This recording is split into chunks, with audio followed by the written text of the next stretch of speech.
Expeditions. Select a boss to target on the Expeditions menu. Select an expedition to automatically recruit allies targeting the same boss. Once 3 players are matched. Okay. So, I read a lot faster in my head than I do out loud. And in case you didn't know, when Elden Ring came out, I was immediately sick. And it wasn't that bad, but it messed with my voice. And so this was me playing, but I wasn't talking because my voice was messed up. So I decided to do a voiceover now after the fact, just kind of explaining my thoughts. And I was originally going to go with a different character, probably Recluse, but Wilder was available, and I figured, why not? Great sword supremacy. And here I was playing with randoms, and as you can see there, it was very quick, the matchmaking. And I had already heard horror stories about going in with randoms, so I was a bit worried, but you'll see how this turns out, and it was actually pretty decent. I was happy with it. So here, day 1, I can see a church off to the right immediately, or some kind of building at least. But as you can see, someone placed a ping, and while I'm generally pretty good with following my own path in solo games, I'm not super big on leading when I'm in a group. I can do it, but I would prefer not to if I don't have to. So, if someone else is willing to take charge, I'm definitely willing to accept that. And here, this is something you'll see me do a lot, is when we're en route somewhere, if they're just random small enemies, I'll just kill them for some extra pocket change, because I know that I can keep up with the team. So, that's something that I do a lot. And this area is like a church, but bigger. And you'll find that there's usually a few chests in here. You can get some weapons. It's pretty nice. There's usually a path underground. There you can see one of the people went down there. It was off to the right. And as you can see, Mausoleum Knight as a boss. Because there's a boss down the hole, but I just didn't see it at the time. But I saw it there, headed on down, and as you can see, this is a full-on Mausoleum Knight. Great shield, great sword, the ability to teleport, and yeah, with 3 people going at him, you can just wail on him. And every time you beat a boss, this thing pops up, and you get 2 to 3 possible rewards. Sometimes it's weapons, sometimes it's a character buff, sometimes it's just like an item buff. It'll be like, gain 20,000 runes, or gain 12% elemental damage resistance, or it can be a weapon. So, there's some variety in that. And as you can see, a lot of just like normal consumable items, but personally, I'm not big on consumable items. And because this was my first expedition, I didn't want to get bogged down in complications. I just wanted to focus on the bare bones basics, the fundamentals. As you might be able to notice if you're familiar with the game, I'm not checking the map at all. And that's why. Because the map seemed like a complication, and I just didn't want to deal with that. At least not yet. I just wanted to learn the movement, generally what places have what, so on and so forth. Just the basics that everyone needs to learn.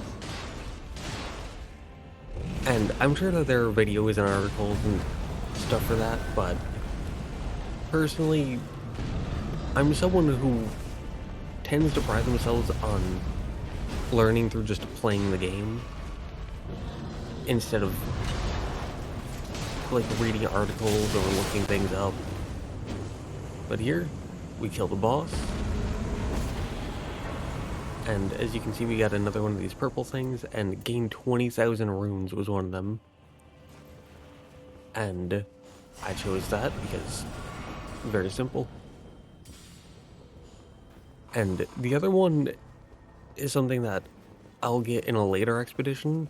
It makes it where when you walk, you basically just spawn the sorcery raining fountain of stars. It's pretty cool. It just like rains little glintstone pebble-like things onto the enemies. It's kind of nice. Nothing crazy though. But here, less likely to be targeted. So, in this game, all the weapons have some kind of secondary effect. And you really want to pick up weapons based on what those secondary effects are. So that's what I was doing. But here, as you can see, this is an area very similar to Fort Height in the base game, and at the top there's another boss, so you can grab that.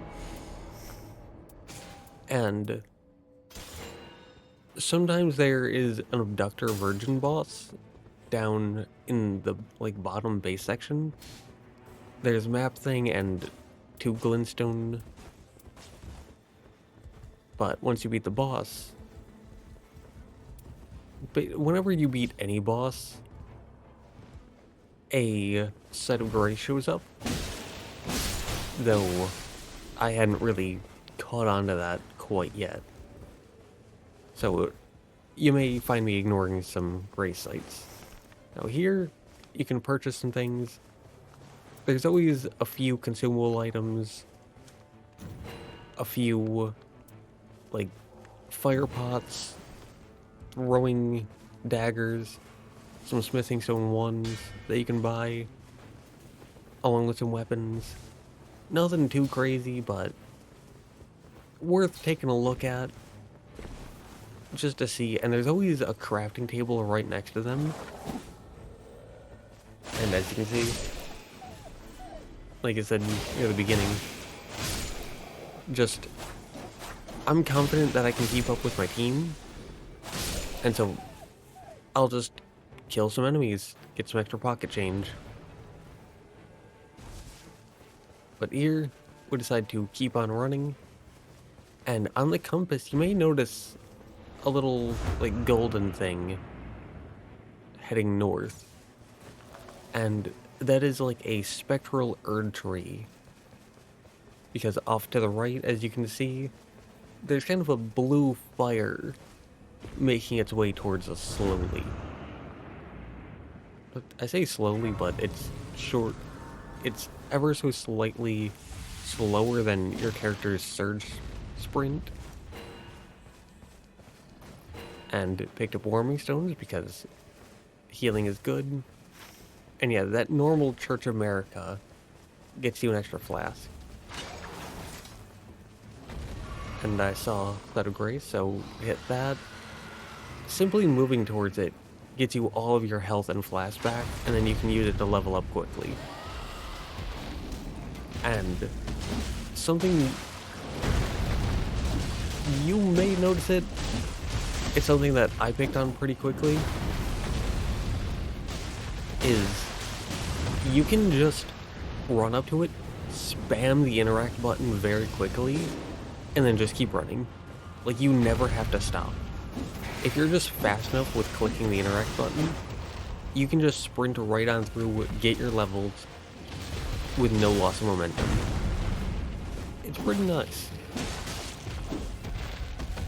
Now here, we have a giant dragon, and I did not play this very well. Partially because of the weird terrain, partially because I don't really use scythes that much. But here, as you can see, teammates can go down, and you have to hit them to get them back up. And I try to play around that, because if you have a teammate down, not only are you doing less damage as a team, but you're also more likely to fail, because once everyone dies, you fail. Not always, but during the night, that's how it is. And even during the day, which is what we're at right now, if someone dies, they lose a level. And that kind of sucks, and you don't want that. And another one of these. And as you can see, Flask slowly restores HP, which is pretty nice. And they targeted that, but I didn't really want it. I didn't realize that weapons had tiers, and that was a gold tier. So, whoops on me, I suppose. But our teammate Chicken Tender picked it up.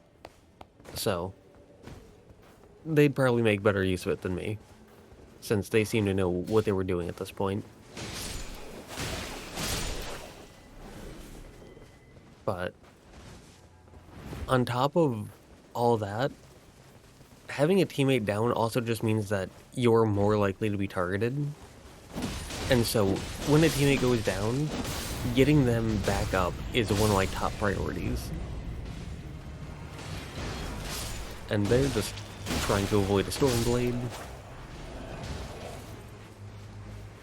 And here we have another boss. I don't know what you would call this place, because this is a landmark, and there's a lot of chests in these areas. And there's always a boss in these places, but I don't know what you'd call it. It's not a castle, it's not a fort. I've been calling them spike forts or encampments. And I feel like encampments might be a bit more close to what they actually are, but like I said, just not entirely sure. But I didn't realize until now that there was a boss, and that someone was fighting the boss. And you may be able to see here, the boss is actually 2 different Banished Knights, both of them making up half the health bar. So, we take them out, and a little bit of, I suppose, lag or weirdness or whatever led that to happen. And here we're not using sorceries or incantations, but I picked it up because nothing else seemed good.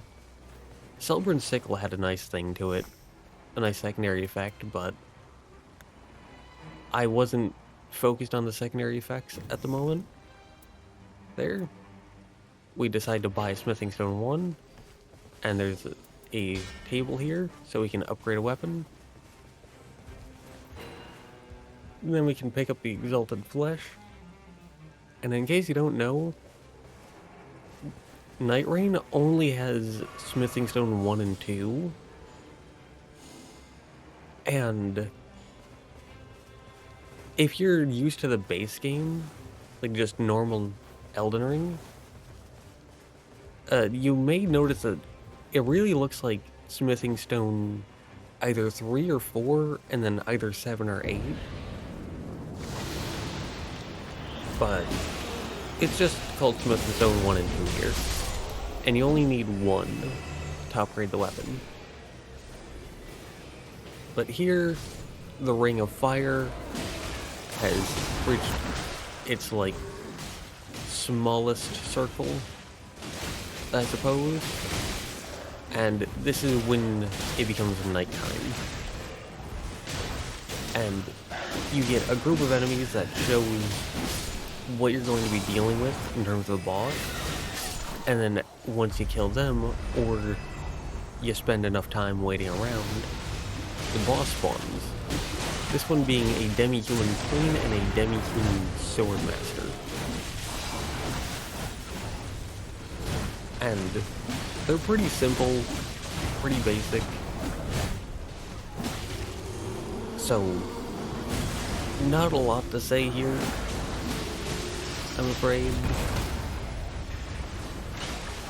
But once you do enough, as you can see, another like second spawn or a second group of normal demi-humans spawn, and they got this like golden glow to them. The demi-human queen can damage them with her attacks, which I thought was kind of funny. But I tend to focus the smaller additional enemies early on. Teammate goes down, and that becomes my priority. And something you may notice about teammates going down is they don't really move, but every time you swing your weapon, you take a step forward, and that can make it kind of difficult to revive teammates.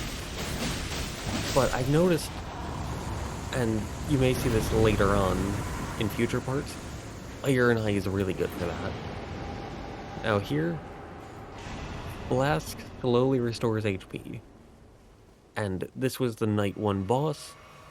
Defeating them means that you can level up after getting your buff, and then you can look at the map for a few seconds to figure out who you want to go after, or like what you want to do.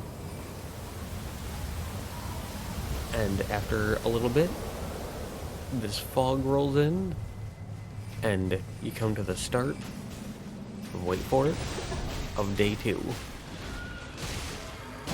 And here, they decided to fight a Royal Revenant. Personally, I did not think this was a good idea, because Royal Revenants are very difficult if you don't have healing spells. But I wasn't going to abandon my team, and considering I wasn't taking initiative to lead the team, I'm not gonna go against that. But here, we can grab that, and even though I didn't think it was a good idea, we won. And this side of Grace spawned because we beat them. And I saw some enemies, I saw some walking pocket change, so I decided to go for it. While my teammates ran ahead a little bit, because like I said, I have faith that I can keep up with them. And there were more enemies, but I wasn't confident I could keep up with them if I kept killing those enemies, so I decided to just move ahead. And here, as you can see, we're making our way into a fort. This is like Kenneth Heights section, Fort Height. And the stairs are in the normal place when compared to the base game version. And up at the top, there's another boss. This one being just a normal knight. That's called a Lord Sword Captain.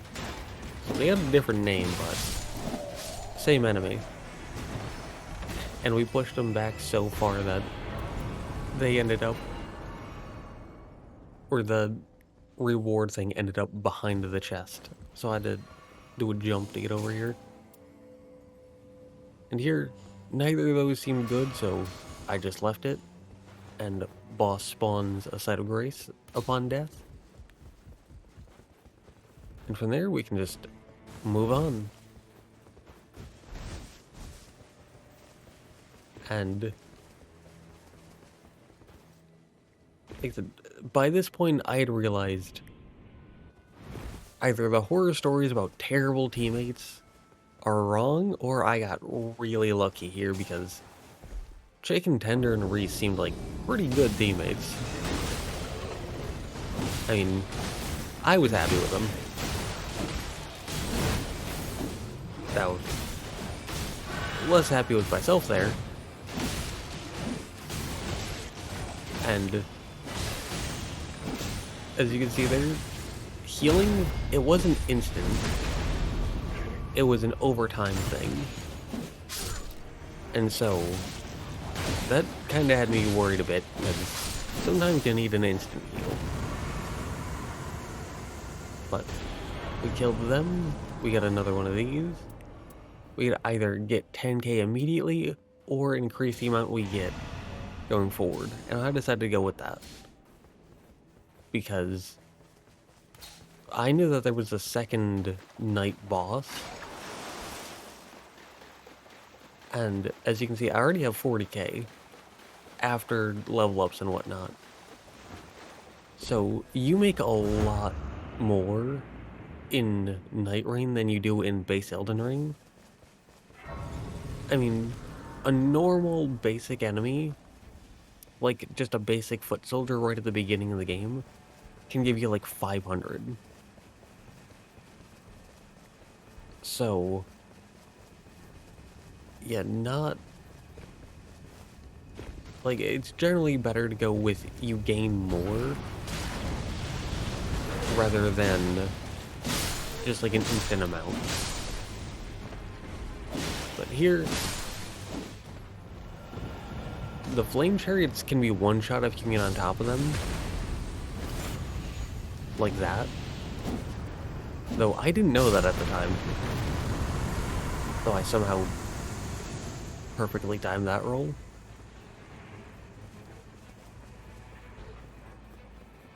But I had faith that my teammate could do it.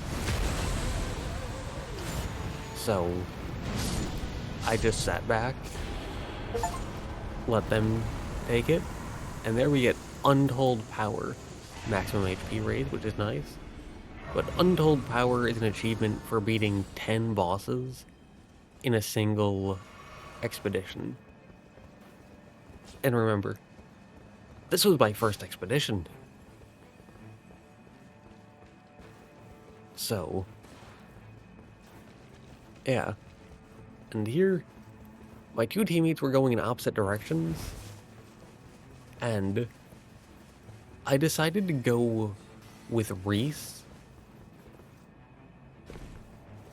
Partially because church, and partially, this might sound a bit mean, but I had more faith in Chicken Tender than I had in Reese.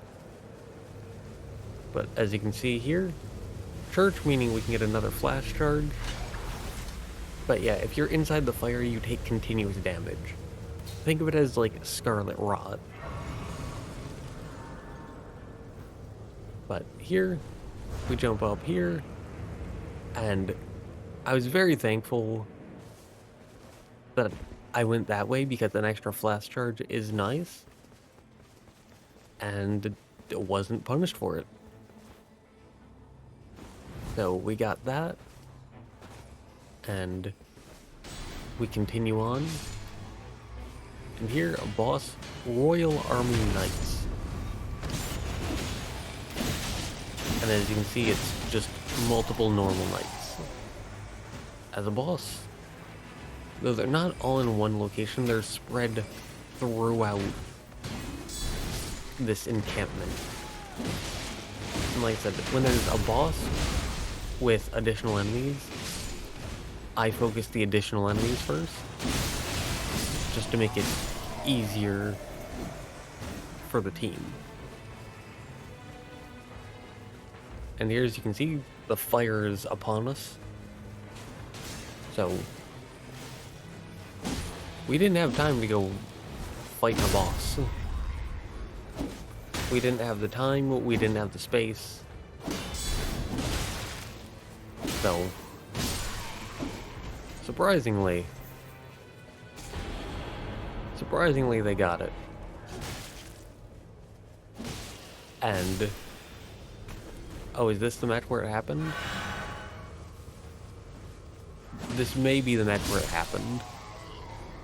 Where some silly thing, yep. As you can see, Reese just went flying there. Just super speed, supersonic. And for a split second, I was like, is Reese like cheating or something? But then I quickly thought, it might just be an internet issue. Which I think that's what it was. Because me and most of the people that I've talked to have had some pretty noticeable internet issues with this game. It's not like every single session, but I'd say every like 4 to 5 encounters or expeditions, you have some kind of issue. And thankfully the issues are typically pretty short. It tends to just be like, yeah, lag for 5-10 seconds, then you get booted out of the game, but then you can immediately load back into the game, and then there's a pop-up saying like, oh, there's a current session, would you like to join? You click yes, and then you rejoin the session that you lagged out of. And the game basically acts as if you died. You respawn, you lose all of your current runes, you lose a level. And here, yep, a network error occurred. So, what I was just talking about, you can see happen right here. Press any button, logging into the game, information, current session found, press OK to restore session.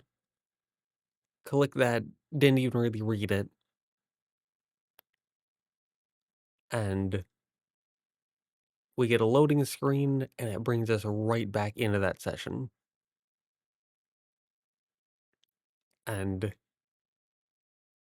I was pretty worried when I got kicked out, because I thought there was going to be some kind of penalty, or it was going to hurt the team, or they'd be mad at me. Because, like I said, these teammates were good. I didn't want them to think that I just, like, quit the game and bailed on them. When things were going pretty well, actually. But here, as you can see, it says level lost. And you can see my runes there. So, just quickly run up, because I wanted to go grab those. So, grab those, grab that, get my level back, and here I was like, oh, good. Teammates are not mad at me. Thankfully. Because that was the thing I was worried about the most.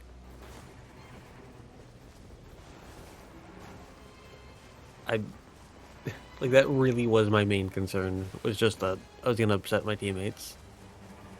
But they seemed fine. And we were close to a level, but not quite enough.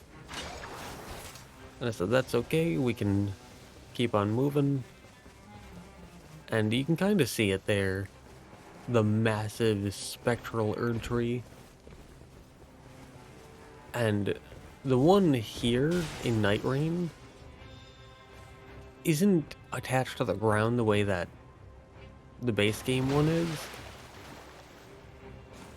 Or like just, when I say base game, I just mean Elden Ring.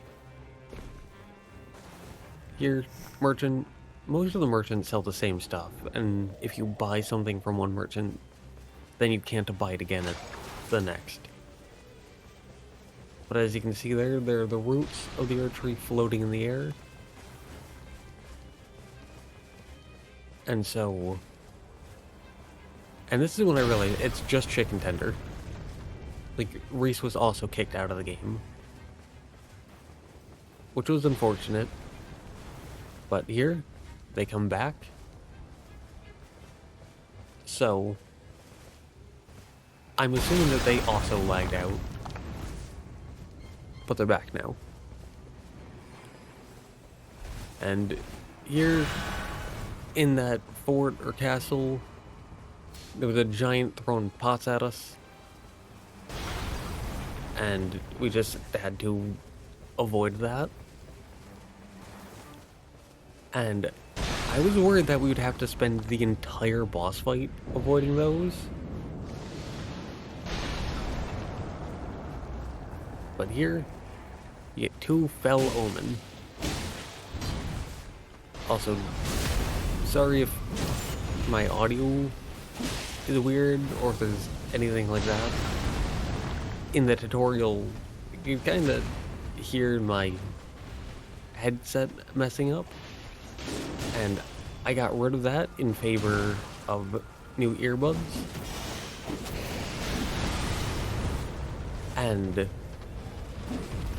the earbuds, they have buttons on the side, and if you press the buttons, they do things, or if you hold the buttons, they do things. And they also have a mic. And they're like a slightly weird shaped, and so I have to keep readjusting them. So if things sound weird, I'm sorry if that's why. But here we have the Fell Omen, which is Margit Morgana. Far more like Morgoth, I would say.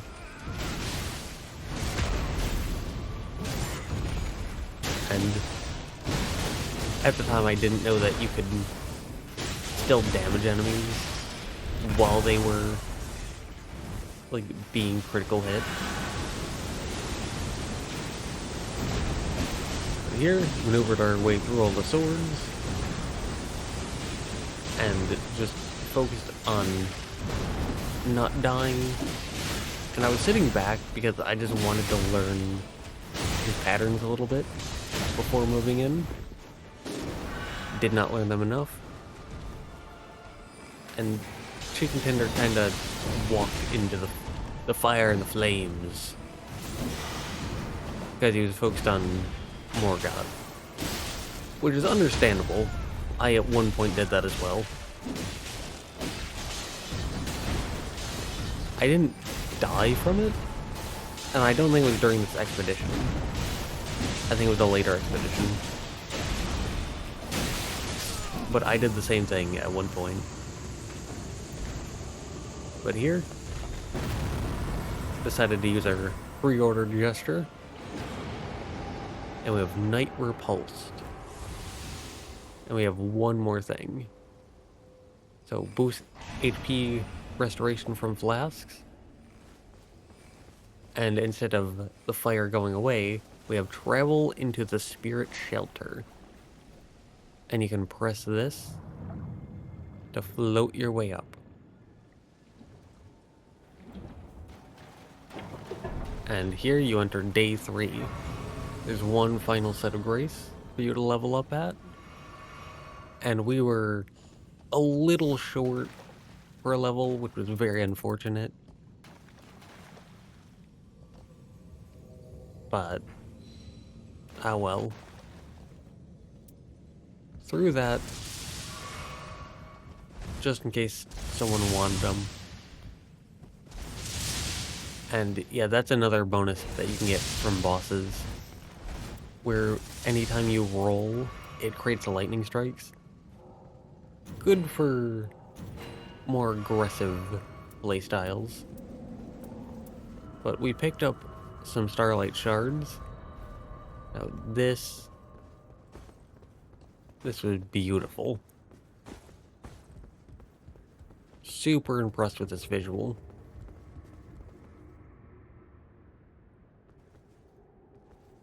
But I picked up Starlight Shards because I knew that in the base game, Warming Stones cost FP. I don't think they cost FP here in Nightreign. Can't confirm that, so take that with a pinch of salt, but I don't think they do. I've never noticed a loss of FP when dropping them. And if that is true, that's very nice. But here, we make our way through these doors.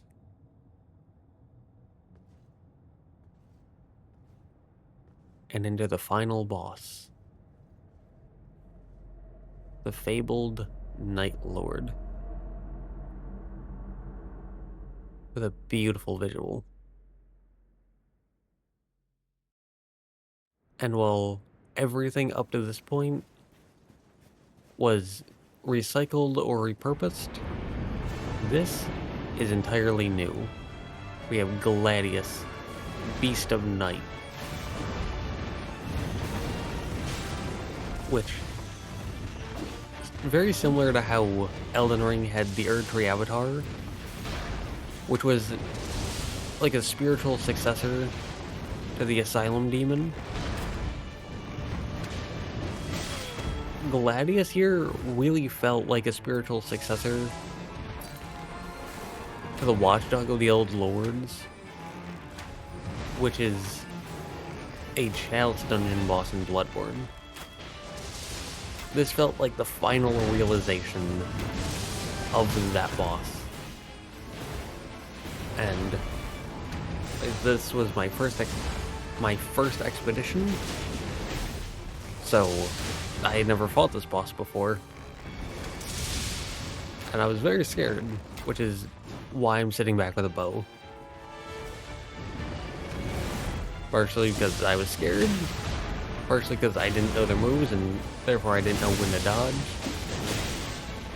Also partially because I like to observe bosses my first time fighting them. Just sit back, play passively, observe, to see some of their moves, and maybe try to figure out their timings. Doesn't always work, but it's nice when it does. And here, the boss explodes into 3, and then you have 3 different, like, smaller versions of the boss. And here, as you can see, all 3 went after Reese and I. Mostly Reese, but still terrifying. But I decided since there's 3 of them, I should probably get just a wee bit more aggressive. Very lucky that didn't hit me. But that meant nothing because they just ran off instead. If I remember correctly, I believe the Uchi Katana had the passive effect of making us less likely to be targeted. Maybe that was why. And there, I saw that Reese was low on health, so I dropped that for him. And then,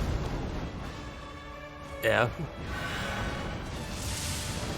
And that was really worrying me, because I was very low health and my health was going up slowly. But thankfully, it was just out of range and we could keep going. And I saw that I had plenty of FP left, so I decided to use Chilling Mist to hopefully frostbite him. That takes a chunk of their health. And here they split into 3 again. And they tend to do this twice. Sometimes 3 times per fight if you're going a bit slower, a bit more passively. Or if you spend more time trying to revive teammates. And you can see it a little bit ago, this attack right here, where they like breathe fire. It's very quick, has a very good range, does a lot of damage. And I'm not sure on how to dodge that. Here, I just realized that both of my teammates were down. I didn't realize that before. And thankfully they both moved together, and I decided to pop that just to res them faster. And that is something I would suggest doing, is if you have 2 people down, move close to each other so that way the one person who's still up can hit both of you at once. It's just kind of a nice thing to do. And here, moved back to the bow. And I decided that I wanted to be the distraction while Chicken Tender took out Reese. Or brought Reese back, I suppose. There, I ran for him, but they didn't need it. And there, you can see the beast there. That's the Executor's, like, ultimate ability. It turns them into a giant beast. And there, yeah, I got a bit too focused on reviving Reese.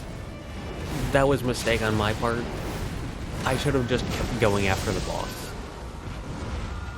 And as you can see, that mistake, mixed with all 3 going after me, led to me going down. And Chicken Tender, he does a good job of holding his own. He has this entire run, and he decided to not make the same mistake that I did by focusing on reviving, and he decided to instead focus on the boss, because look at their health. They got 3 letters worth of health left. But the boss does this attack, and that's a difficult one to dodge, but he did it. But he got hit there, so now both him and the boss are very low HP. And unfortunately, he wasn't able to make it. So there, we were defeated. But considering this was my very first attempt playing with randoms, I'd say that I did a pretty good job. Now here, HP up if you have 3 or more Great Shields equipped, never gonna happen. And Sacred Blade skill on your starting weapon, which is okay. Now Iron Eye, Art Activation, adds Poison Effect, which seemed interesting, but nothing great. And then items confer effect to nearby allies, which is pretty nice. And then slowly restores nearby allies' HP while art is active for the Guardian, along with starting armament deals lightning damage. And then changes compatible armament skill to Endure and Faith +2, and then 1600 Merc. Merc allows you to buy some things in the Round Table Hold. Mostly just random relics. Now here, Relic Rites. Conduct a relic rite to evoke the power of an obtained relic. Relic used and relic rites consumed. As I said, I read a lot faster in my head than I do verbally. But there's where you do relic rites. And I decided to purchase some things instead. And I didn't know what the Scenic Flatstone did, so I decided to buy one. And items confer effect to nearby allies, and the character skill cooldown reduction by 2, which is nice. And improves dance breaking when wielding two-handed. And now we know what that does. And as I said, this was my very first expedition, and it went way better than expected, especially since I was playing with randoms. So, I was very happy with that. I hope you're happy with it too. And if you like this, stop on by.